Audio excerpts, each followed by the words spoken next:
replace the old toilet. Had a 1999 American Standard in there that basically it had a 2-inch trapway, and it was just very, sometimes you had it flushed twice, and it had been scraped up from somebody cleaning it with an abrasive, so you can get it clean with a palmy stick, but it's never really quite right because the porcelain's been damaged. So I figured it's time to go get something new. They got the American Standard Champion 4 Max, I believe, picked out, and basically it's a 4-inch flush valve with a 2 3/8 inch trapway.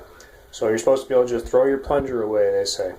Well, that sounds really good because we got a septic tank, and it's always good to try to be limited with your water use if you want your septic tank, your septic system to healthy, especially in an older home if you're not exactly sure just what great condition the drain field might be in. So this one supposedly saves water, 1.28 gallons per flush.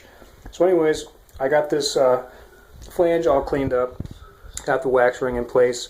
Now I got to put these flange bolts in here with the little collars on there, little keepers to hold them upright, and then we're going to set it in place. Alright, I got the flange bolts installed with the little keepers on there. It was kind of a tricky thing to get those in there, but it helps keep the bolts upright, so when you're bringing the toilet in, it won't be flapping around all over the place. Make it a little easier to set it in place. I'll be doing this solo, so I'll see if I can do it without messing up my back. Well, it went in a lot easier than expected. Set it right on the bolts, got it right the first time. It was easy to tighten them up, and luckily I had a little bit of a tight fit here in terms of the back wall because this panel is actually just an addition, and it fit with just a very slight gap, so that worked out perfectly.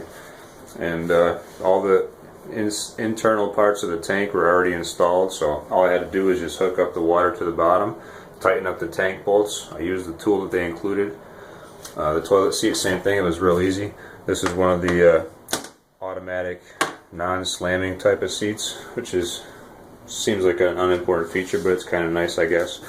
Unfortunately, my last toilet was, I noticed it was just a little crooked, and when I put this one in, same thing. So it's not the toilet that's crooked, it's the floor. But yeah, it's just a little off, but honestly, as long as it's sturdy, that's all I really care about. It is nice and sturdy. It is a little too close to the wall. That's a problem. I think it needs 15 inches by code, and there's a floor joist running like right through here. So in order to do that, I'd have to do some significant rejiggering of the floor joists. That'll be a project for another time, but for now, I'm just happy to get it in, and it does what it promises. It will not clog.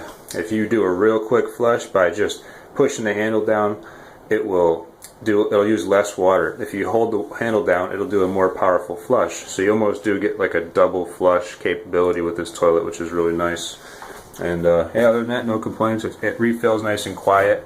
I guess I do have one complaint, which is I actually had to file down this lid in order to get it to fit. And when I mean file down, I mean I had to take off quite a lot of material from the underside of this in order to get it to seat onto the tank. And I noticed that the minute I brought it home from Home Depot, but I figured it would be just as quick for me to sand it, to rip it off with my concrete grinding wheel, rather than to bring this thing all the way back to Home Depot and try to get a return and all that sort of thing.